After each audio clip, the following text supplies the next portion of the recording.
Mis queridos amigos y queridas amigas, estamos nuevamente aquí dispuestos para comenzar nuestro diálogo abierto. Esta es la última lección, la lección número 14. Ya estamos cerrando con el libro de Efesios, así que nos toca hacer una especie de resumen y recapitulación de todo el libro de Efesios. Gracias por ser parte de este momento, bienvenido al programa. Es tiempo de compartir el enlace con tus amigos, con tus familiares. Comparte, por favor, comparte esto y suscríbete también al canal para que tú puedas ser uno de nuestros integrantes de la gran familia de Diálogo Abierto. Por otro lado, quiero saludar a nuestros amigos que se conectan por las redes sociales. Está Mirna Octarula, nos dice bendiciones. Abdón Bello nos saluda también desde Chiapas, México. Godofredo Tafur también nos manda sus saludos.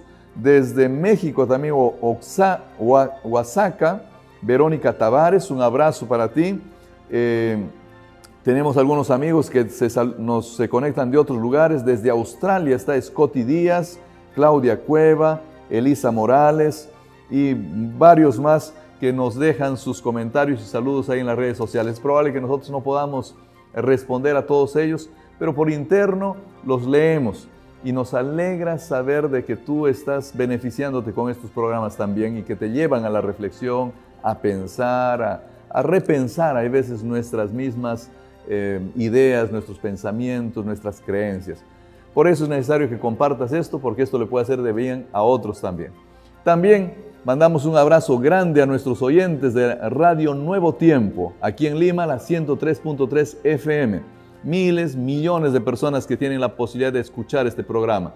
Dios te bendiga donde tú te encuentres, Dios te acompañe siempre, sé parte de este programa, por favor, cada fin de semana en la Radio Nuevo Tiempo.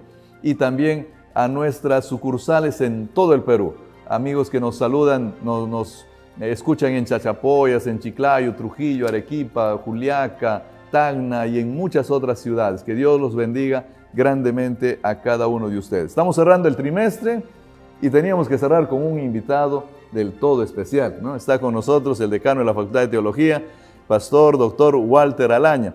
Walter, bienvenido nuevamente al programa para cerrar este trimestre. Gracias por la invitación, Benjamín. Siempre una alegría reunirnos para tratar de profundizar, ¿no?, este mensaje tan importante que la epístola de Efesios creo que trae para cada uno de nosotros. Creo que es un mensaje relevante y pertinente. Bueno, ya estamos cerrando el trimestre y me gustaría de una vez aprovechar para también hacer la invitación para la próxima semana, porque estamos iniciando una nueva serie de estudios muy bonitos. La próxima semana estaremos hablando de algunos personajes bíblicos con mentalidad misionera y también con una mentalidad intercultural. ¿Qué te parece? Me parece que es un tema muy relevante y apropiado. Hay una misión mundial que cumplir. Y creo que todos podemos ser parte de ese movimiento misionero, ¿no? Y en ese sentido tenemos que posiblemente ampliar, abrir nuestra mente, ¿no?, a nuevos desafíos. Y ya en la Biblia tenemos personajes que tienen esa mentalidad, ¿no? Qué bueno, así que vamos a estar con él. Esta semana es una semana también del todo especial. Es especial porque estamos viviendo la Semana de la Esperanza.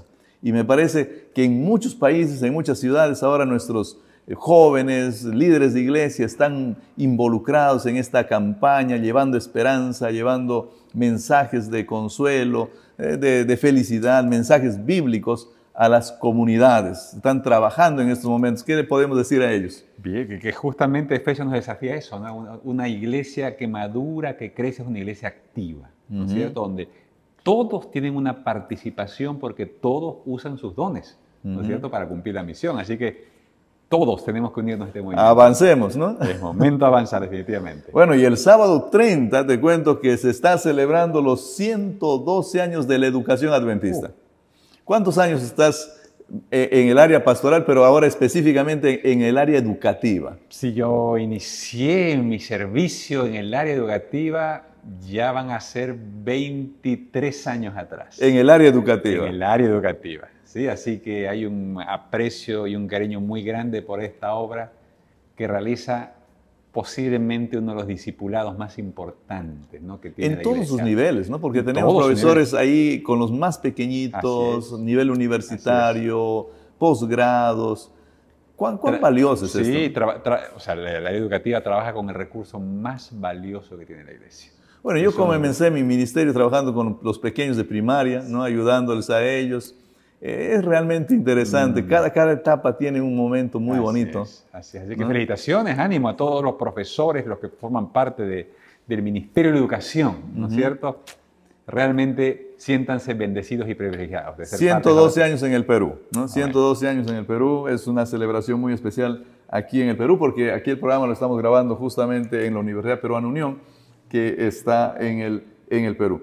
Y finalmente yo quiero aprovechar para hacer un saludito personal, porque esta semana su servidor también está cumpliendo un año más de bodas, así que un abrazo grande para mi esposa, que Dios los bendiga grandemente a ella, y gracias por compartir la vida, gracias por compartir los sueños, el ministerio sobre todo, con este servidor, ¿no? Estamos felizmente casados, un 26 de septiembre nos casamos, así que estamos en una semana especial también. Felicitaciones, felicitaciones, amigo, realmente siéntete bendecido. Gracias, gracias. Bueno, vamos a iniciar y para eso vamos a orar. Voy a pedirte que por favor tú nos guíes en la oración. Claro que sí. Amante Padre, muchas gracias por el privilegio de reunirnos alrededor de esta mesa, abrir tu palabra con el deseo de escuchar tu voz.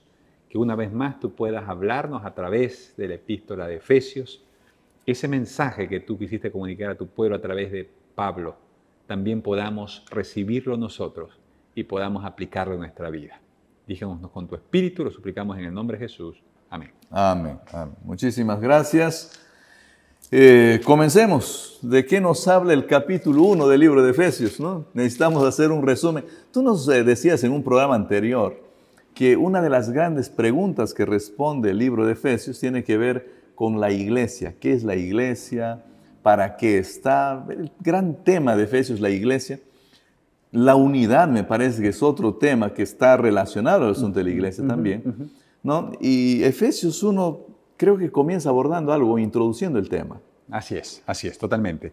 Sí, aquí hay un estudioso de la Biblia, él se llama William Barclay, y él decía que el pensamiento central del libro tiene que ver con la conciencia de la desunión del universo, ¿no? Porque aquí algo se desordenó, algo se desordenó. En algún momento esto se rompió, se fracturó. Entonces hay una conciencia de la desunión del universo y la convicción de que solo puede llegarse a la unidad cuando todo se une en Cristo.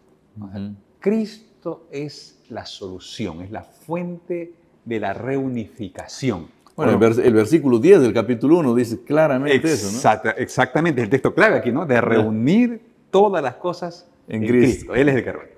Pero la epístola va más allá, ¿no es cierto? Porque luego hay un segundo concepto, hay una doble tesis, ¿no? Porque Cristo, como vemos aquí en el versículo 10, es el instrumento de Dios para reunir lo que se había fracturado.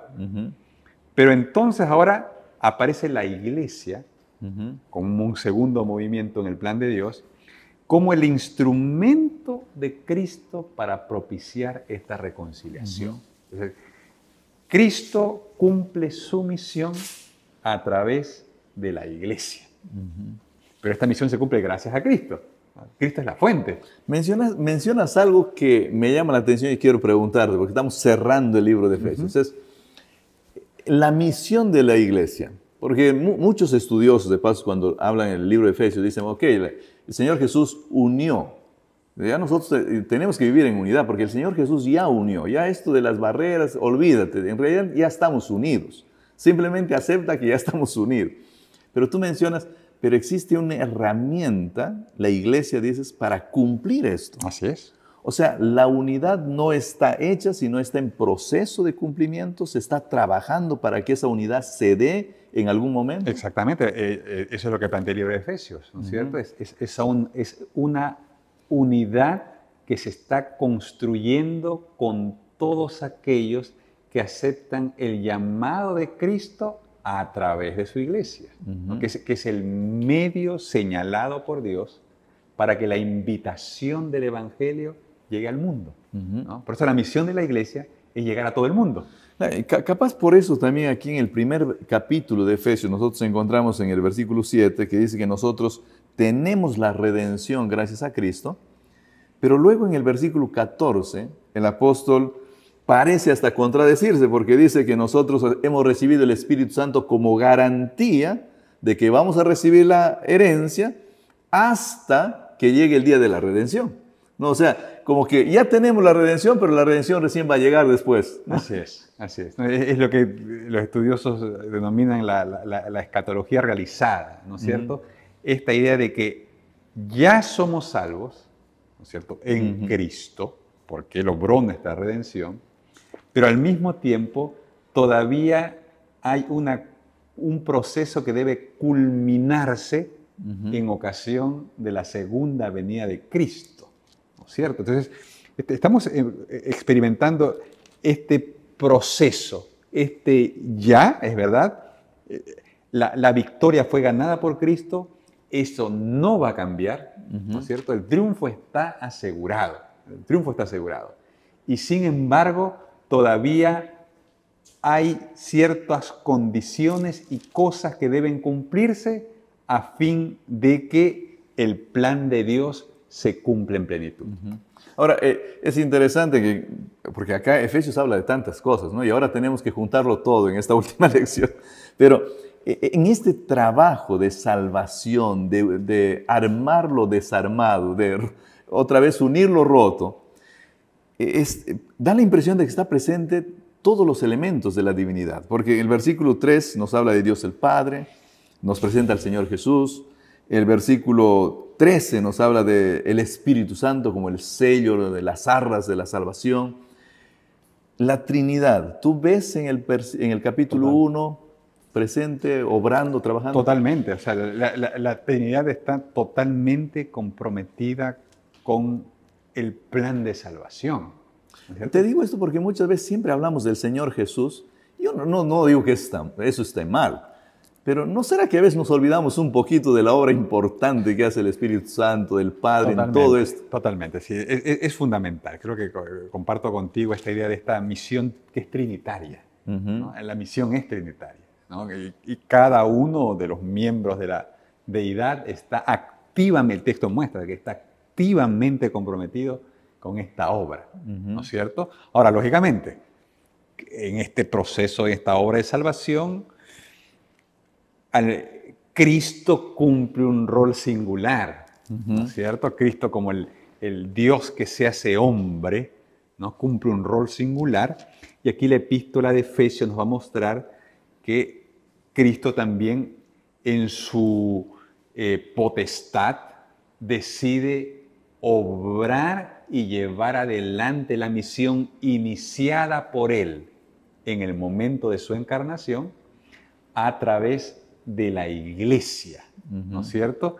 Que es la comunidad del Espíritu, porque la iglesia es equipada por el Espíritu enviado por Cristo, ¿no? O sea, Cristo está presente en su iglesia a través del Espíritu, ¿no? Entonces, el Espíritu cumple un ministerio cristocéntrico, en realidad, ¿no? Es un tema interesante esto porque pareciera que a veces, es verdad, o sea, como el Espíritu actúa no buscando ser reconocido Él. Él no quiere sobresalir. Así, él busca destacar a Cristo en ese espíritu de humildad que caracteriza a la divinidad, ¿no es cierto? El espíritu cumple un rol cristocéntrico. Creo que de los tres es el que siempre pasa a veces desapercibido. Es verdad, ¿no es cierto? Y el que entendemos menos y el que necesitamos más, ¿no es cierto? Así que hay un desafío importante allí. Pero yo quería mencionarte que probablemente en esa pregunta importante que tú hacías al principio de qué es la iglesia, que me parece que sí, plantea probablemente la pregunta más importante del libro: ¿qué es la iglesia? ¿No? Y cómo la iglesia es usada por Cristo para cumplir su misión. Esta idea de las metáforas es clave, ¿no? Porque ¿qué es la iglesia? Es una pregunta que Pablo responde a través de una serie de metáforas.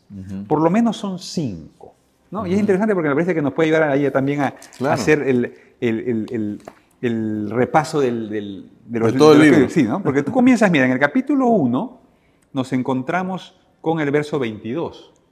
Donde dice que y sometió todas las cosas debajo de sus pies, hablando de Cristo, y lo dio por cabeza sobre todas las cosas a la iglesia. Y luego viene el versículo 23, la cual es su cuerpo. Y encontramos la primera metáfora. O sea, ¿qué es la iglesia? La iglesia es, según Efesios, en primer lugar, el cuerpo de Cristo. ¿No es cierto? Es el cuerpo. Donde Él es la cabeza. Donde Él es el... Entonces, es el medio, pues donde Él es la cabeza. Y la iglesia el cuerpo. Entonces, es el medio mediante el cual Cristo actúa. O sea, ¿cómo manifiesta Cristo su presencia en este mundo? La respuesta es a través de la iglesia. A través de la iglesia. La iglesia es sus manos, la iglesia es sus pies, la iglesia es sus ojos, la iglesia es su boca. Nosotros, la iglesia es la representante de Cristo.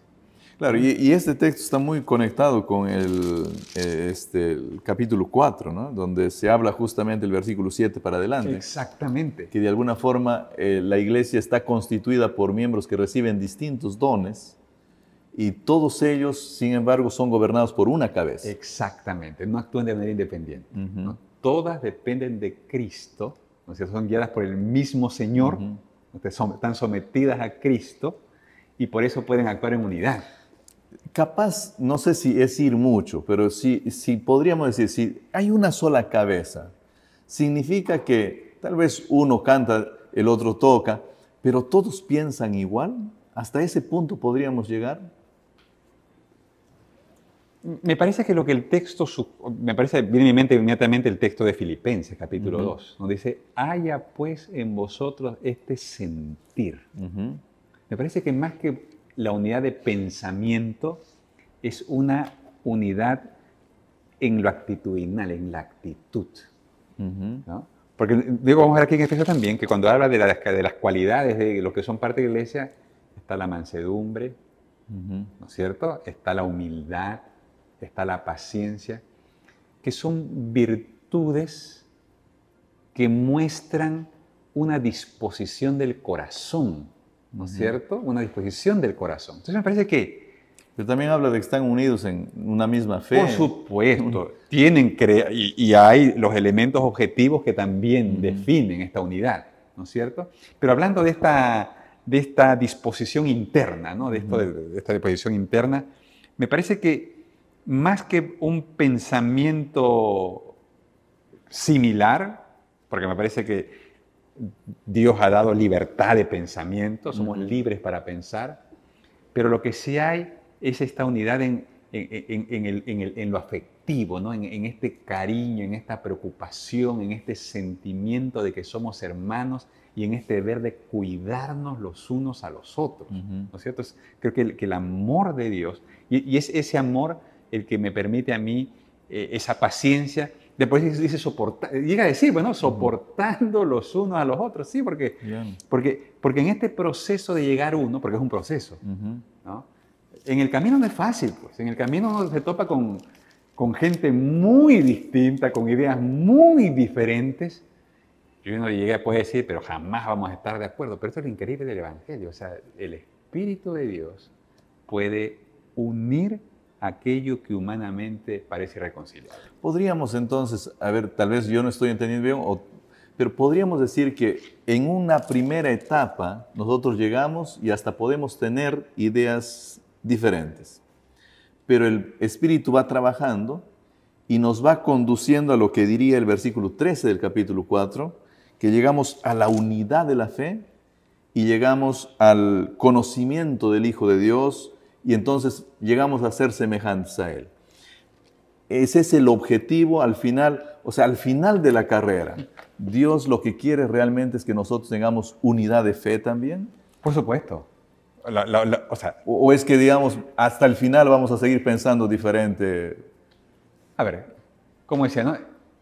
me parece que hay unidad en la fe en lo relacionado a lo revelado por Dios. O sea, la fuente de la unidad está en la revelación. Es unidad de fe por eso. Hay una fe que fue claramente, eso de claramente también alguien podría objetarlo, ¿no? Pero, es tan complejo ahora hablar de estas cosas, ¿no? Pero definitivamente hay una revelación, en todo caso hay una revelación objetiva, digámoslo así, hay una revelación objetiva. Entonces, la unidad de la fe está en lo que las Escrituras dicen, ¿no?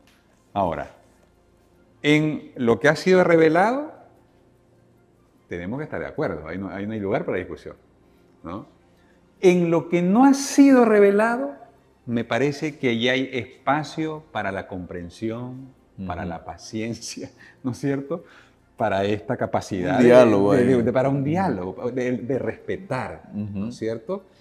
En lo revelado, unidad, ¿no es cierto? Y en lo no revelado, comprensión y paciencia. O tal vez lo no comprendido todavía cabalidad. ¿No es cierto? Claro que sí, ¿no? Entonces, me parece que ahí estamos. Perfecto. Mire, recién estamos en el capítulo 1 y tenemos que avanzar por todos los demás. Pero, queridos amigos, vamos a hacer un pequeño alto. Quédate con nosotros porque estamos tratando de hacer una especie de resumen y también sacar los temas más significativos del libro de Efesios en esta última lección. Quédate con nosotros. Espero yo que estés disfrutando de los estudios de este trimestre. Y si tú lo estás haciendo, por favor, comparte este enlace para que otros también puedan disfrutar junto contigo del estudio de este maravilloso libro escrito por el apóstol Pablo, el libro de Efesios. Gracias por continuar con nosotros. Por favor, comparte este enlace con tus amigos. Sé parte de este grupo de personas que se preocupa porque otros también puedan tener un tiempo de reflexión y de meditación en la palabra de Dios. Estábamos hablando acá con Walter sobre esta unidad que es tan importante y este trabajo que Dios hace al darnos el Espíritu, al tratar de unificar, cómo la divinidad entera trabaja para que se produzca esta reconciliación, restauración de todo lo que estaba roto en el principio. Correcto. Y primero usa al Señor Jesús como el elemento clave y Él organiza una iglesia que ahora la convierte en su cuerpo, porque Él sigue siendo la cabeza de esto, ¿no es cierto?, para poder hacer este trabajo. En todo este proceso, el apóstol en el capítulo 2 nos dice que nosotros debemos de estar conscientes de que somos salvos por gracia, un elemento importantísimo. No sé si siempre bien entendido, pero ¿qué significa que ahora, siendo que Dios hace todo esto, organiza su iglesia, que es su cuerpo, y luego nos dice, bueno, tú estás llamado ahora a ser parte de ese cuerpo, la salvación es por gracia, ¿no? El versículo 5 del capítulo 2, y bueno, en realidad hasta el versículo 10 creo que se menciona bastante de esto. ¿Cómo entendemos esto en este contexto?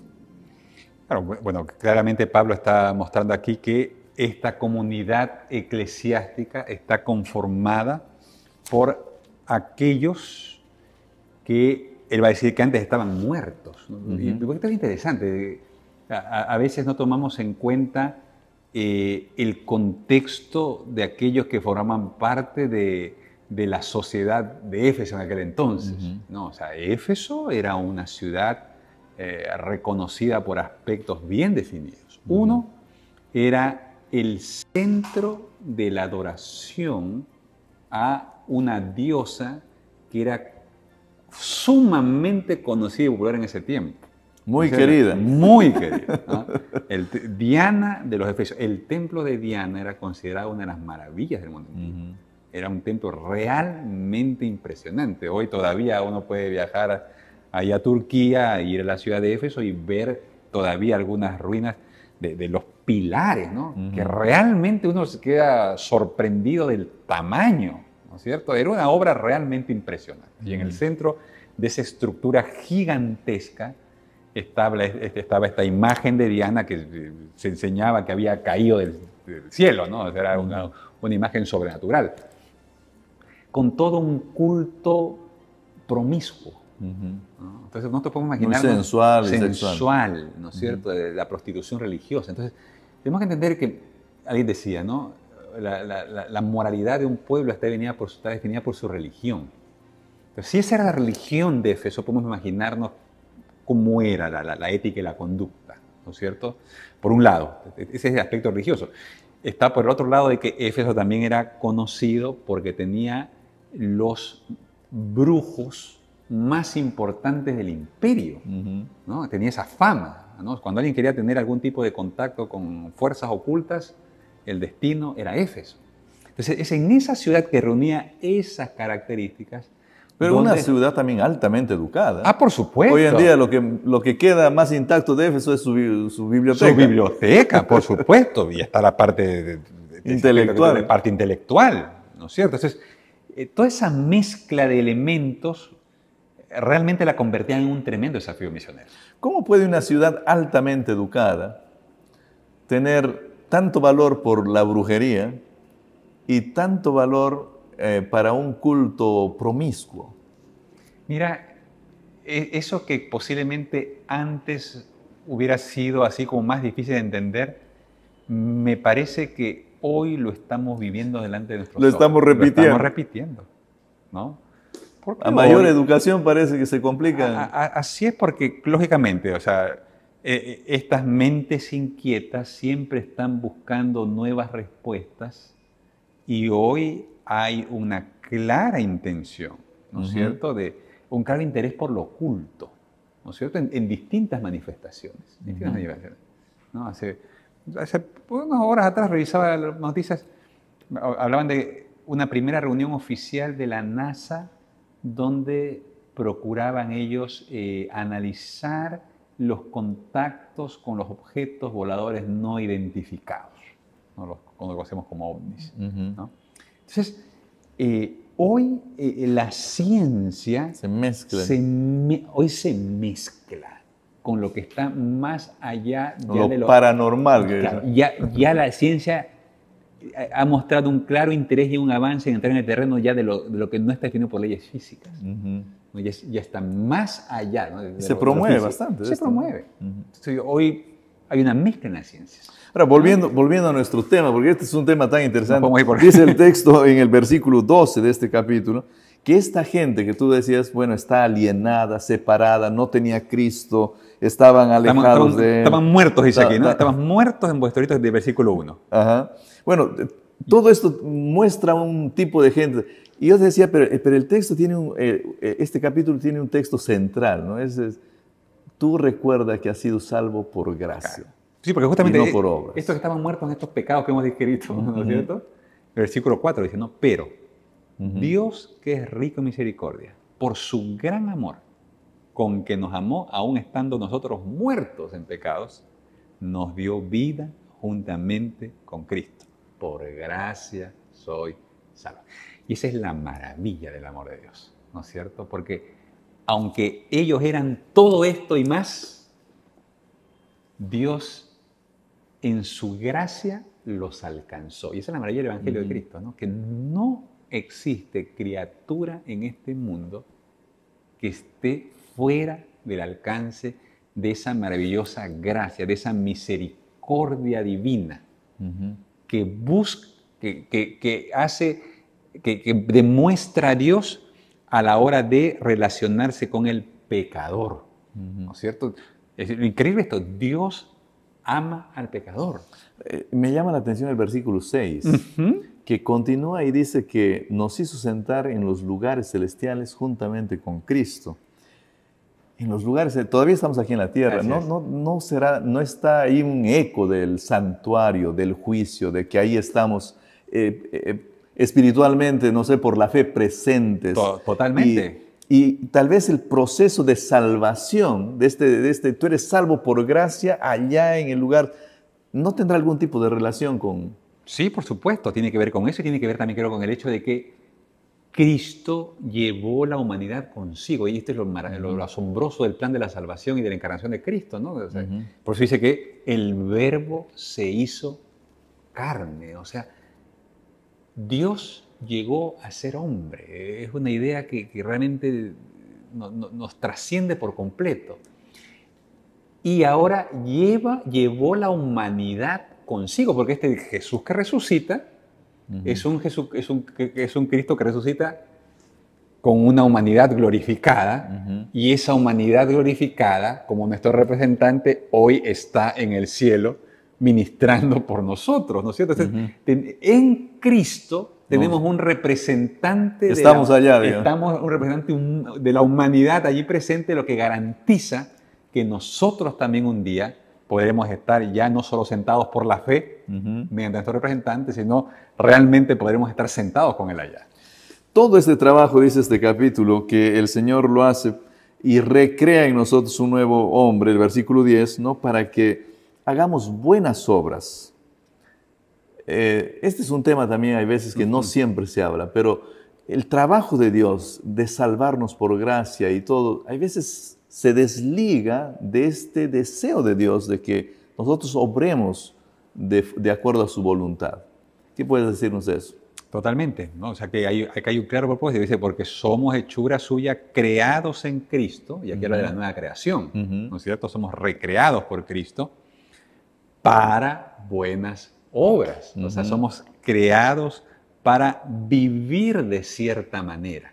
Esta nueva vida tiene estándares éticos, ¿cierto? Es un estilo. Por eso hay aquí una palabra que se repite muy a menudo y que se contrasta, ¿no? Que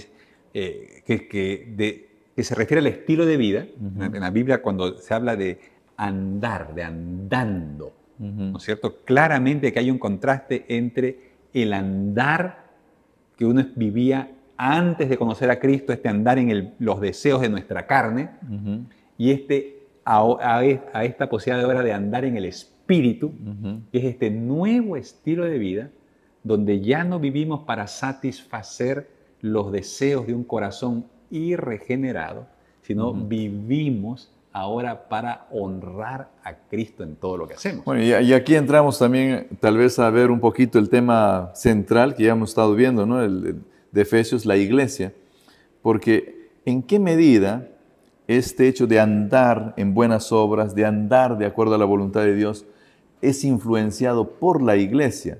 Sobre todo tomando en cuenta el capítulo 4 de Efesios, donde se dice que los líderes tienen que procurar el bien de esta gente, equiparlos para cumplir la misión y para poder alcanzar la plenitud de Cristo. Entonces, la iglesia, ¿cuál es el trabajo de la iglesia en ese sentido? O sea, me parece que el llamado que Pablo le hace aquí a la iglesia es hacer iglesia. Yo creo que es un tremendo reto para nosotros hoy. Porque nosotros podemos leer esto, pero tenemos que reconocer que muchas veces nosotros mismos como iglesia no vivimos a la altura de nuestro llamado, ¿no? Entonces creo que el primer gran desafío es una iglesia que vive a la altura de este designio divino, que vive esta nueva vida, esta vida recreada en el poder del Espíritu. Porque aquí habla claramente aquí en los siguientes versículos, vamos a ver aquí, dice, versículo 10, ¿no? Pues nosotros somos hechura suya, creados en Cristo Jesús, para buenas obras, las cuales Dios preparó de antemano para que anduviéramos en ellas. Y cuando vamos aquí al capítulo 4, versículo 17, encontramos nuevamente este contraste. El versículo 22 quizás le podemos leer ahí, ¿no es cierto? El 17 primero dice, esto pues digo y requiero en el Señor que ya no andéis como los otros gentiles que andan en la vanidad de la mente. Y el versículo 22 dice, en cuanto a la pasada manera de vivir, despojaos del viejo hombre que está corrompido por los deseos engañosos. Y dice, renovaos en el espíritu de vuestra mente y vestíos del nuevo hombre, creado según Dios en la justicia y santidad de la verdad. Es decir, la iglesia en Efesios tiene dos marcas distintivas. La verdadera iglesia, en el esquema de Efesios, tiene dos marcas. Una es la unidad. La verdadera iglesia es una iglesia unida. Pero al mismo tiempo, esta iglesia unida es una iglesia santa. Es el palacio de la vida santa. ¿Ah? Es interesante esto de la renovación de la mente, la renovación no podemos ser los mismos de siempre. Totalmente. ¿No? Porque hoy en día lo que queremos es una iglesia donde yo pueda ser el mismo de siempre. O sea, el ser humano busca eso. Así es. Y muchas iglesias también promueven a veces esto. Claro, buscamos una iglesia que se acomode a mí, ¿no es cierto? Donde me acepten como soy. Oye, mucho de eso, ¿no? Como decía alguien, vivimos en esta era de la iglesia consumista, ¿no es cierto? Donde nosotros somos como clientes en busca de alguien que provea la clase de servicio que yo requiero. Y andamos, y hay mucha gente así itinerante, ¿no? Va de iglesia, buscando a ver qué iglesia me trata o me recibe como yo quiero y necesito ser recibido, ¿no? La mirada bíblica es distinta, ¿no? La mirada bíblica no habla de un lugar donde yo voy para que me acepten como yo soy, para dejarme como soy, ¿no? Sí, me aceptan como soy, pero no me dejan como soy, ¿no? A mí promueven un crecimiento continuo en santidad, es decir... Bueno, queridos amigos, todavía tenemos unos minutos, pero déjame decirles que si tú vas a una iglesia y te quieren dejar como eres, me parece que no es la iglesia de Dios. Habría que buscar otra, ¿no? Hay que buscar otra, una donde realmente busquen un cambio y una transformación. No vamos a poder ir, me parece, Walter, por todas las metáforas, pero por lo menos vayamos por un par más, así rapidito. En el versículo 19 del capítulo 2, se nos presenta una siguiente metáfora que es la del templo de Dios. Así es. Cada hijo del Señor hace parte, es como una piedrita en esa gran construcción del Señor. Y esta es otra metáfora tremenda, ¿no? Porque tú te pones a pensar, en el Antiguo Testamento, el templo estaba en Jerusalén y el que quería encontrarse con Dios tenía que peregrinar literalmente a Jerusalén. En el Nuevo Testamento, el templo de Jerusalén desapareció. Ahora, la iglesia es el templo, es decir, la iglesia es la morada de la presencia de Dios. Donde la iglesia está, Dios está. Y es tremendo pensar en esto. Y es la misión de la iglesia, por lo tanto, desde esta perspectiva, llevar la presencia de Dios a la comunidad. Donde llega la iglesia, ¿qué llegó? Llegó la presencia de Dios. Porque la iglesia es el templo de Dios. Tú mencionabas algo, la gente tenía que peregrinar para encontrarse con Dios. Hoy en día, si una persona quiere encontrarse con Dios, la iglesia es una piedra, yo soy una piedrita en medio de la iglesia. Implicancia es tremenda, ¿no? Es tremendo. Yo necesito ser el que de alguna manera permita que el otro se encuentre con Dios. Totalmente. La otra tiene derecho de esperar de ver a Dios en mi vida y de ver a Dios en mi comunidad. Ambas cosas, ¿no? Es en mi vida y en mi comunidad. No es algo personal solamente, sino también es comunitario. Porque el libro de Efesios es muy comunitario. Exactamente. ¿No? Esa es la comunidad de la fe. Bueno, muy buen punto. Creo que con eso estamos resumiendo qué significa. Lo último que vamos a hablar, nos vamos al capítulo 6. Yo sé que tú tienes para hablar de todos los capítulos porque hay mucho para decir, pero ahí existe otra metáfora importantísima, ¿no? Del verso 10 para adelante. La iglesia es un ejército armado hasta los dientes, ¿no? No sé cómo miras tú a este ejército, para qué se arma, qué es lo que hace cuando se arma. Algunas cosas que nos puedas decir. Sí, como tú mencionas, esa es otra metáfora muy importante. La iglesia como ejército es símbolo de la resistencia y victoria de la iglesia, ¿no es cierto?, del pueblo de Dios, en este mundo que vive en conflicto, ¿no? O sea, esta comunidad vive en medio de un conflicto, el texto es claro. Pero en medio de ese conflicto, esta iglesia es equipada por Cristo para resistir y para prevalecer. No solo resiste, también resiste ataca y prevalece en el cumplimiento de la misión. ¿No es cierto? Porque eso es. O sea, aquí hay un ejército que está destinado a la victoria. Mientras sea fiel a su Señor, a Cristo, nada ni nadie podrá prevalecer contra ella. Capaz por eso Apocalipsis 17, 14 dice que los que están con el Cordero son vencedores, ¿no? Son vencedores, que es una palabra hermosa en Apocalipsis, ¿no? Vencedor, exactamente. Efesios tiene que ver con eso, ¿no? Con este ejército que en Cristo es invencible, ¿no? Y hermoso pensar en eso, ¿no? Por eso no hay nada más necio que atacar la iglesia. Eso también es importante, ¿no? O sea, a alguien que quiera dañar la iglesia, Pablo lo probó por carne propia, ¿no? Dando aguijones contra Cristo, claro. Porque el que ataca a la iglesia ataca a Cristo.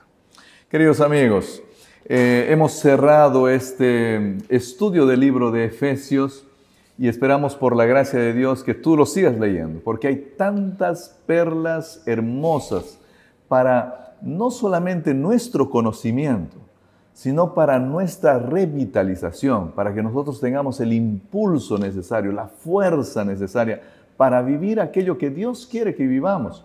Porque tú y yo somos un soldadito en el gran ejército, una piedra en el gran templo, un elemento, una parte del gran cuerpo de Cristo. Nosotros somos partes esenciales de la comunidad de Dios que ha formado en esta tierra para cumplir su misión.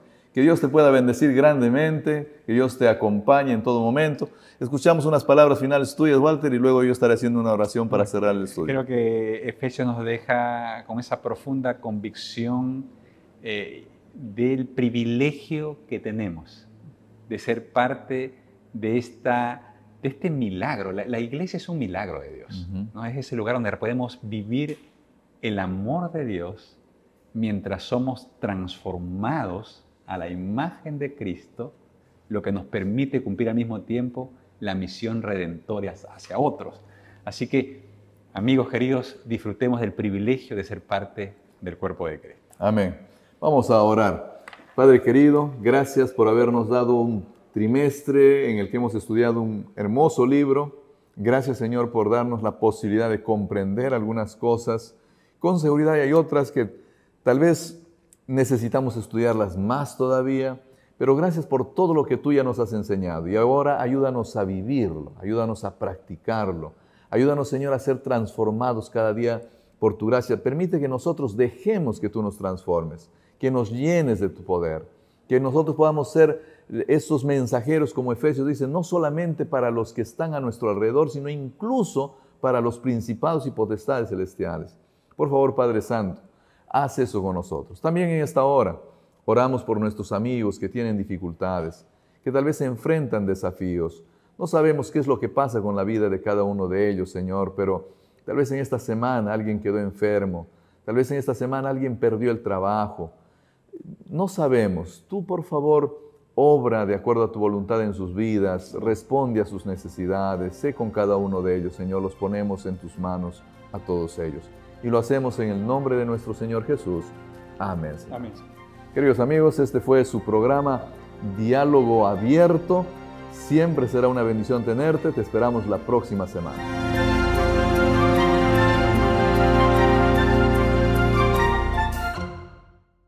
Espero yo que estés disfrutando de los estudios de este trimestre. Y si tú lo estás haciendo, por favor, comparte este enlace para que otros también puedan disfrutar junto contigo del estudio de este maravilloso libro escrito por el apóstol Pablo, el libro de Efesios.